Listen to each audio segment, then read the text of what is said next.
ng mga malakihang meeting together with mga complainants ng 1, 2, and 3 na para ma-push yung yung Senate. Meron kaming hinahandang malaking mass mobilization para madinig ng mga senador yung aming clamor na mahigit 1 linggo matapos i-impeach ng Kamara si Vice President Sara Duterte, naghihintay pa rin ang aksyon mula sa Senado ang mga naghain ng unang impeachment complaints sa House of Representatives. Ayon kay House Deputy Minority Leader, ACT Teachers Party List Representative Franz Castro, mag-uusap-usap na sila ng mga complainant at endorser ng impeachment upang magsagawa ng pagkilos. Layo nitong kalampagin na ang Senado na aksyonan ng Articles of Impeachment na ini-endorso ng Kamara. Sa gitna ito ng pahayag ni Senate President Francis Cheese Escudero na posibleng sa Hulyo pa pagkatapos ng State of the Nation Address o SONA, maumpisahan ang impeachment trial.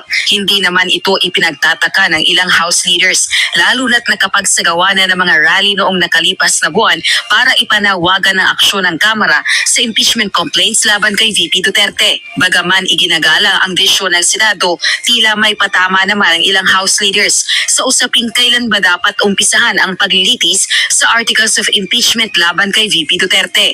Although we understand naman may mga frustrations coming from different groups, pero dapat makinig din po siguro sila sa pulso ng nakakarami. Tayo, mga Pilipino, pag sinabing immediate, may kailangan kang gawin. When you say immediate, dapat agaran. You go out of your way para magawa agad if it's immediate. Yun yung forthwith. So in my opinion, that's what should be done. But again, mahirap pang himasukan yung decision ng Senate, and we respect our co-equal branch, Senate. Tuloy-tuloy naman ang paghahanda ng House Prosecution Panel, mapaaga man o hindi ang pagsagawa ng impeachment trial ni VP Duterte. Kahapon ay isinagawa ang pagpupulong ng Impeachment Secretariat kung saan may mga dumalong private lawyers at volunteer groups. Saglit din umanong bumisita sa pagpupulong si House Speaker Martin Romualdez. Dumalang si saglit. Siguro, parang words of encouragement na this is the road we are going into. Tapos, hindi masyado magtagal kasi may mga pinuntahan pa siya na events. Samantala, itinanggi naman ni Congressman Ortega na mas-zero budget ang House lawmakers na hindi pumirma sa impeachment ni VP Duterte.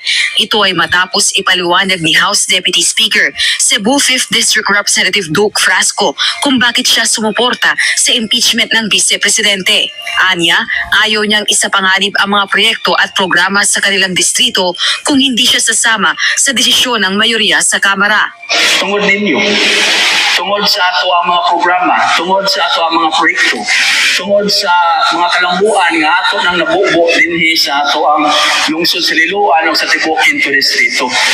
Di man ko gusto nga marisgo ang ato ang mga programa, marisgo ang ato ang mga proyekto sa lungsod sa Liloan sa tibuok Quinto Distrito kung dili ko mukuyog sa kadaghanan 240 ka buok nga mga congressman. I doubt hindi naman ganun yun, kumbaga.